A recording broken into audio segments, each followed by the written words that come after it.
บที่ฟ้านั้นยังมีแสงตะเวนความหนาวเย็นปกคลุมไปด้วยหมอกหนาก็ยังมีหวังจากแสงทองที่ส่องมาให้หมอกหนาจางหายลบเลือนไปจะทำใจยอมรับมันไว้สักก่อนความอาวันจนใจมันทอนอ่อนล้าจะบ่หวังหากยังบ่เห็นค่าวันหนึ่งข้างหน้าก็คงดีกว่าที่เคยเป็น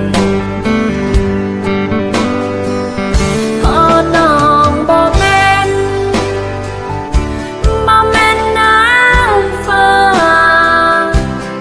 ที่จะพาขึ้นสวรรค์ได้พอน้องบ่แม่นคนที่จะหากำไรบ่มีนิสัยให้หยอกลิ้นกินแล้วจากนี้จะบ่หวังหากยังบ่เห็นค่า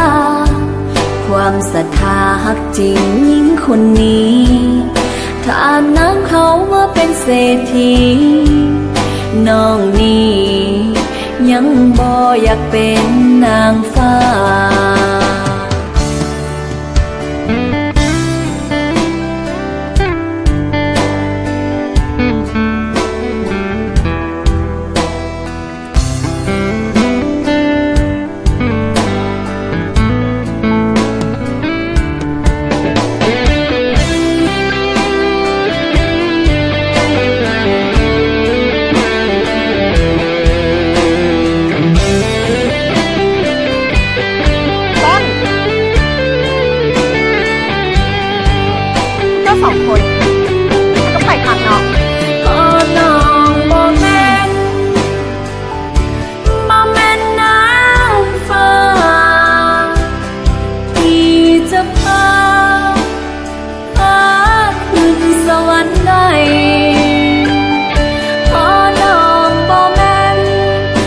ที่จะหากำไรบ่มีนิสัยให้หยอกลิ้นกินแล้วจากนี้จะบ่หวังหากยังบ่เห็นค่าความศรัทธาฮักจริงยิ่งคนนี้ถ้าน้ำเขาว่าเป็นเศรษฐีน้องนี้ยังบ่อยากเป็นนางฟ้า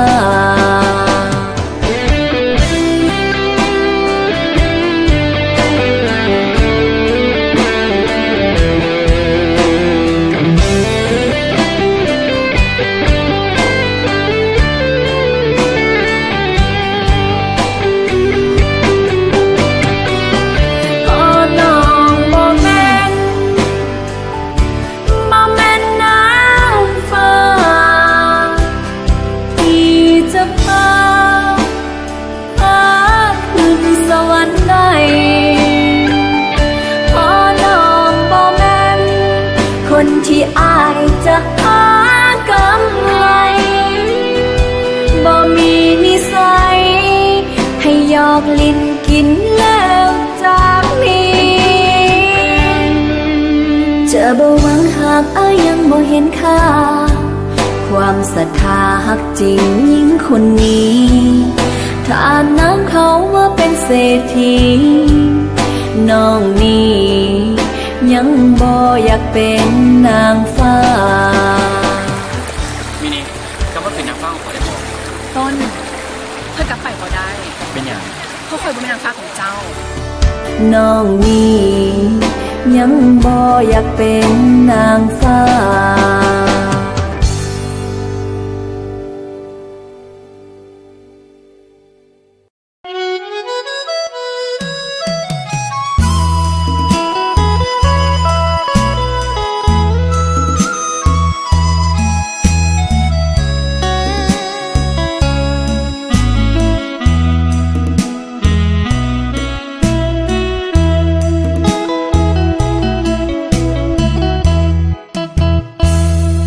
ไผลวงไผล่อ